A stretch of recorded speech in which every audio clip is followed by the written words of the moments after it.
కాంగ్రెస్ పార్టీకి ఉంది అధ్యక్ష. ఆ రోజు సన్న వడ్లేస్తే ఊరే అన్నది మీరు. ఇవాళ కౌలు రైతుల గురించి గొప్పగా మాట్లాడుతున్నారు. కౌలు రైతులకు ఎందుకు ఇవ్వాలి భరోసా? వాళ్ళు అద్దె ఇళ్లలో ఉన్న ఓనర్, అద్దె ఇళ్లలో ఉన్నోడు ఓనర్ అవుతాడా? కౌలు రైతు ఓనర్ అవుతాడా అని ఆ రోజు మీరు మాట్లాడారు.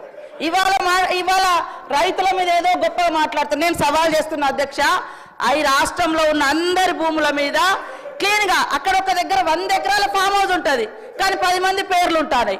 అది బయట తీయండి.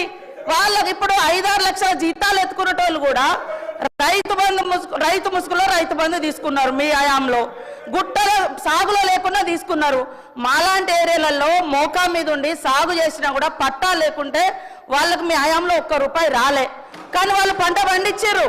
మీరు ఇచ్చింది రైతు బంధు, రైతు పెట్టుబడి కాదు, పట్టా పెట్టుబడి ఇచ్చారు. పట్టా ఉంటేనే ఇచ్చారు ఆ రోజు, కానీ కౌలు రైతులకు ఇయ్యలే. చిన్న సన్నకారు రైతులు పట్టా లేనటువంటి వాళ్ళకి ఇయ్యలే.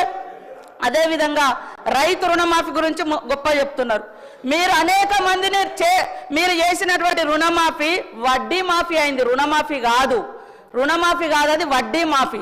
ఆ వడ్డీ మాఫీలో కూడా మీరు అనేక మందికి రైతులకు నిబంధనలు పెట్టడంతో చాలా మంది ఈ నిబంధనల మూలంగా మేము ఇచ్చినటువంటి రుణమాఫీలోకి కూడా కొంతమంది రెన్యువల్ కానటువంటి పరిస్థితి వాస్తవం.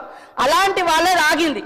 అది 2014 నుంచి కొనసాగుతూ వస్తుంది. మీరు చేసినటువంటి రుణమాఫీ నిబంధనలు కొనసాగుతూ వస్తున్నాయి. కాబట్టి అది గుర్తుపెట్టుకోండి. మీరు అన్ని బాగా చేసినాక 30,000 కోట్ల రైతుల రుణమాఫీ కాకుండా ఎట్లున్నాయి?